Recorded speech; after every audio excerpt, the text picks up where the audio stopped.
and who know us for what we've always done, but also to let them know that we think we are in the act right now of doing new things. We know we are. And so to sort of get at that, I'm just going to mention my own role to personalize it a little bit, which is initially I've always been the outside-in guy for SunGard Higher Education, meaning most of my career was in higher education at the University of North Carolina. So I come in and try to think academically for the company. Right. I don't need to do that anymore. We're really embedded in higher education. That's liberating, huh, when you don't have to think academically? We are SunGard Higher Education, so we've got 1,700 clients. So what I've been doing for the past several years is trying to think from the outside in, but put myself back in my academic shoes. And I often find myself sitting in a room like this, a smaller one, our office, talking to a president, and trying to ask uncomfortable questions, but not too uncomfortable. What are some uncomfortable questions? That's just it. So here's one for the audience, not exactly in the form of a question, but I think you might think about this. Doing well what we do in education is not the same as doing the right thing. Everyone understand that? To get you thinking a little bit more about it, one of these on the one hand, on the other hand things. On the one hand, education has never been more important to civilization. Think environment, think economy, think social equity, think all those things, and how they interconnect and how we're at the heart of it. So then the paradox is, on the other hand, why is it that public support, tax support for education, has been trending downward for years? And it's not just this current downturn or recession. It's been happening for some time. So why is that? Well, a flippant answer would be, well, maybe policymakers simply think that education is way too important to leave to educators. But what I really want to do here is repose that question, rephrase it in a slightly different way, and then if time permits, I'll let you think about it, and then if time permits, I'll come back. Is there a question that we can actually pose to Trish and see if we can get an answer from the audience? Do you think so? Can we rephrase it in a way? Go ahead, and we'll see if we can do that. I think this is a question that's not answered in true or false. It's a different kind of question. I can ask it best by referencing 1 John F. Kennedy. You remember the famous inaugural quote, ask not what your country can do for you, but what you can do for your country. I heard a college president, stand up in January. First one who stood up said, in response to, how's this economy going to affect you? He said, holy shift.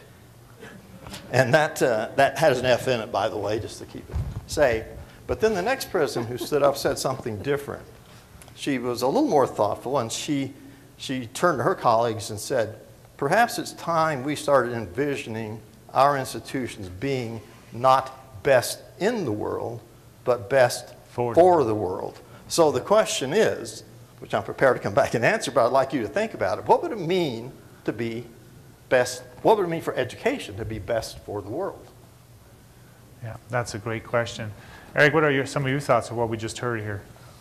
Well, I was actually really paying attention to what Sharon was talking about and thinking about the different statistics that we've been hearing about, more companies are going to hire 4-year degree people, and then there's also an uptick in 2-year degree people. And Sharon's out there sort of really in the vineyard, working hand in hand, trying to keep people in the education system. And I'm wondering, what are people going to do that aren't getting an education? The people aren't getting out of high school. What's going to happen with these folks? I think that's a great, specifically for New Mexico, is a great question.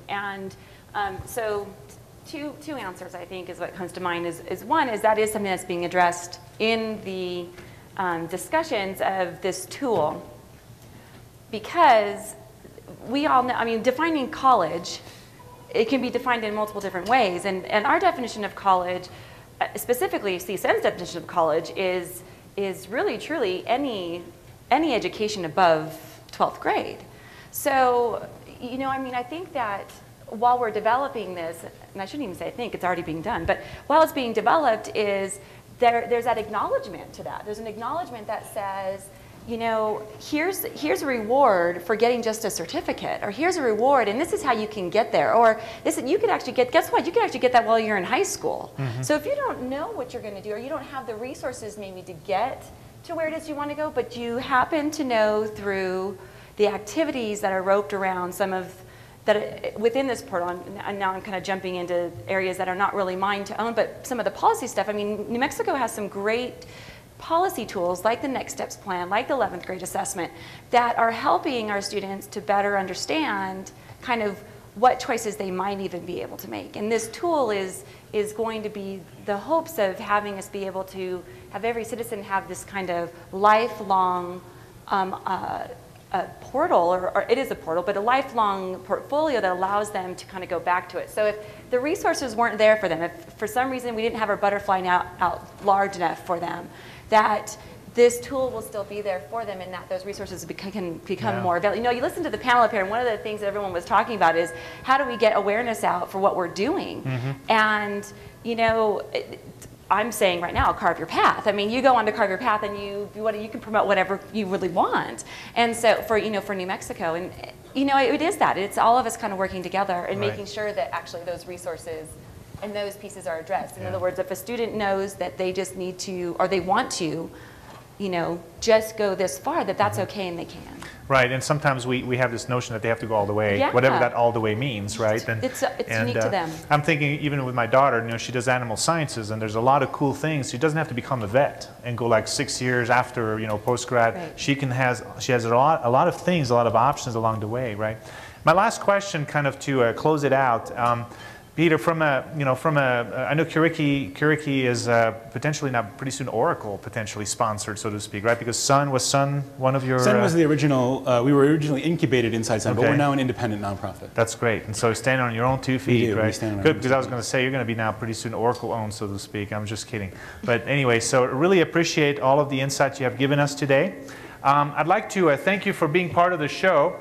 A couple of house cleaning items. Those of you who are still in here are going to have to take the tablecloths off and roll the tape. No. Put those clickers, please, back in the basket. But before we do that, there's one last question we'd like to ask. And it's the same question we asked at the very beginning, which was, how familiar are you with industry programs in New Mexico?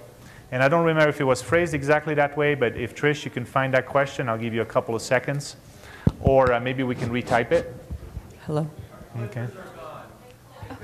They did? Oh, okay. Well, so let's close out. I really appreciate your attention. I hope this new format has given you a little bit a different feel. And Jami, what are you doing here? Oh. I came to say thank you. Oh, well, thank you. Thank you, everybody. I appreciate it. Thank you. So, hey, we'll see you next year.